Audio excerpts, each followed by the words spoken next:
श्री शिवाय नमस्तुभ्यम। दोस्तों, कैसे हैं आप सब? उम्मीद करते हैं कि अच्छे होंगे। आज हम वीडियो में जानने वाले हैं कि जो भी हम भगवान को पुष्प समर्पित करते हैं तो कुछ बातों का हमें ध्यान रखना चाहिए, वरना भगवान हमारे जो पुष्प हैं उसे स्वीकार नहीं करते हैं। तो इसलिए वीडियो को अंत तक ज़रूर देखिएगा। वीडियो बहुत ही जानकारी होने वाली है और अगर ये वीडियो पसंद आएगी तो आप इसे शेयर भी कर सकते हैं। और जो मेरे चैनल पर नए जुड़े हैं, चैनल को सब्सक्राइब करना ना भूलिएगा। चलिए बात कर लेते हैं, भगवान को जो पुष्प समर्पित करते हैं हमें किन बातों का ध्यान रखना चाहिए। सबसे पहले जब भी हम पुष्प को तोड़ते हैं पौधों में से या पेड़ों में से, तो सबसे पहले हमको बिना स्नान किए हुए पुष्प को तोड़ना चाहिए। स्नान के बाद हमें पुष्प को नहीं तोड़ना चाहिए। और जब भी हम पुष्प तोड़ते हैं तो मान लीजिए जैसे कभी कभी हम किसी के बगीचे से तोड़ लेते हैं, किसी के घर के बाहर से तोड़ लेते हैं, तो बिना उनके स्वीकार के आप उस पुष्प को ना तोड़ें।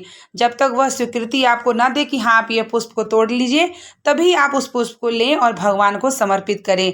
क्योंकि किसी के बिना इजाज़त के अगर आप फूल तोड़ लेते हैं और ला के आप सोचें कि हम भगवान को समर्पित कर दें, तो भगवान ऐसे पुष्प को स्वीकार नहीं करते हैं। दूसरी चीज़ है कि जब भी आप पुष्प को तोड़ते हैं तो जल से उसको बिल्कुल ना आप उसे स्नान कराएं, या उसको जैसे जलों से हम उसे सींच देते हैं और जल में डाल देते हैं फिर हम भगवान को समर्पित करते हैं, तो ये कार्य हमें बिल्कुल नहीं करना चाहिए। ये गलतियां मैं भी पहले करती थी, लेकिन हमने शिव पुराण सुना तो मुझे यह अनुभव हुआ कि जब भी हम पुष्प को भगवान को समर्पित करते हैं तो पुष्प को बिल्कुल ना धोएं, ना ही उसे जल में जैसे कि बाल्टी में कुछ लोग लोटे में डाल के फिर भगवान को समर्पित कर देते हैं। तो ऐसा पुष्प माना जाता है कि आप जल देवता को समर्पित कर देते हैं, उसके बाद अब भगवान को समर्पित करते हैं तो फिर वह चढ़ा हुआ पुष्प हो जाता है। और चढ़ा हुआ पुष्प आप भगवान को कैसे समर्पित कर सकते हैं? तो इसलिए हमेशा हमें भगवान को बिना धोले हुए, बिना जल से स्पर्श कराए भगवान को समर्पित करना चाहिए। पुष्प हमें रात्रि जैसे सायंकाल में हमें नहीं तोड़ना चाहिए। पुष्प हमें सुबह तोड़ना चाहिए, जब सूर्योदय हो जाए तब हमें पुष्प को तोड़ना चाहिए। पुष्प तोड़ते समय आप यह इस बात का अवश्य ध्यान रखें कि बिना स्नान किए आपको पुष्प तोड़ना चाहिए। और जब हम बेलपत्र तोड़ते हैं या समी पत्र तोड़ते हैं तो हमें कुछ दिनों का भी ध्यान रखना चाहिए।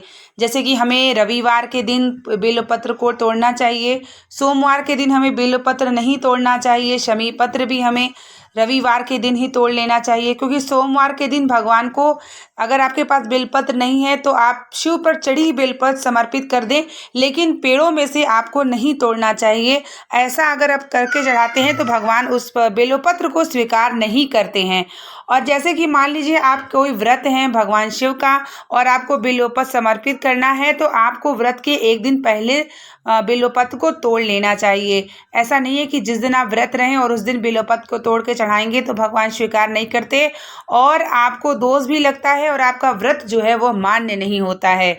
इसलिए बेलपत्र तोड़ते समय भी आपको इस बात का ध्यान रखना चाहिए कि पूर्णिमा, अमावस्या, प्रदोष और आपका मासिक शिवरात्रि होती है, वो कुछ ऐसे दिन होते हैं कि उस दिन नहीं तोड़ना चाहिए और आपको सोमवार के दिन बिल्कुल ही नहीं तोड़ना चाहिए।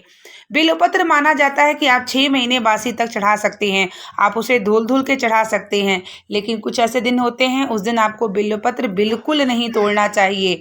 क्योंकि अगर आप तोड़ के चढ़ा भी देते हैं तो आपको फल नहीं मिलता है। इसलिए अगर आपके पास बेलपत्र नहीं है तो आप शिव पर चढ़ी या आपके पास जो भी है आप उसे धुल करके चढ़ा लीजिए। वहीं अगर तुलसी को कहा जाए तो रविवार के दिन तुलसी को भी नहीं तोड़ा जाता, क्योंकि तुलसी जो है माता सीता ने एक बार उनके आंचल से लग गई थी तो उन्हें इस प्रकार दोष लगा था और उसी लिए तुलसी रविवार को बिल्कुल नहीं तोड़ा जाता है। इस प्रकार से हमें बेलपत्र हो गया, तुलसी हो गया, पुष्प हो गया, कुछ बातों का ध्यान रखना चाहिए। अक्सर हम सोचते हैं कि भगवान को जो चीज़ समर्पित कर रहे हैं, क्या हमें इसके बारे में जानकारी होती है कि हमें किन किन बातों का ध्यान रखना चाहिए। लेकिन पुराणों के अनुसार हमें कुछ बातों की जानकारी होती है कि कुछ चीज़ें ऐसे नहीं करनी चाहिए जिससे हम भगवान को समर्पित करें और हमें उसका फल नहीं मिले।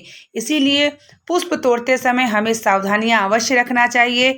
और अगर आप किसी के घर से या किसी के बागवानी से पुष्प लेते हैं तो सबसे पहले आप उसे स्वीकार कर लें कि मैं ये पुष्प को तोड़ रही हूँ, मैं इसे चढ़ाना चाहती हूँ। उसके बाद आप पुष्प को ला करके भगवान को समर्पित करें। इस प्रकार से आपको बिल्वपत्र, पुष्प, समीप पत्र, तुलसी तोड़ते समय ध्यान रखना चाहिए और बिल्कुल भी आपको जल से स्पर्श नहीं कराना चाहिए। पुष्प को भगवान को समर्पित करें ताकि आपका जो पुष्प है, आपका जो भाव है, भगवान को पूर्ण रूप से मिले और आपके जो भी किस कार्य के लिए आप पूजन कर रहे हैं, मनोकामना के लिए कर रहे हैं, तो आपका पूर्ण हो। अक्सर हम व्रत रहते हैं, पूजा होते हैं, लेकिन हमारी कभी कभी मनोकामनाएं नहीं पूर्ण होती।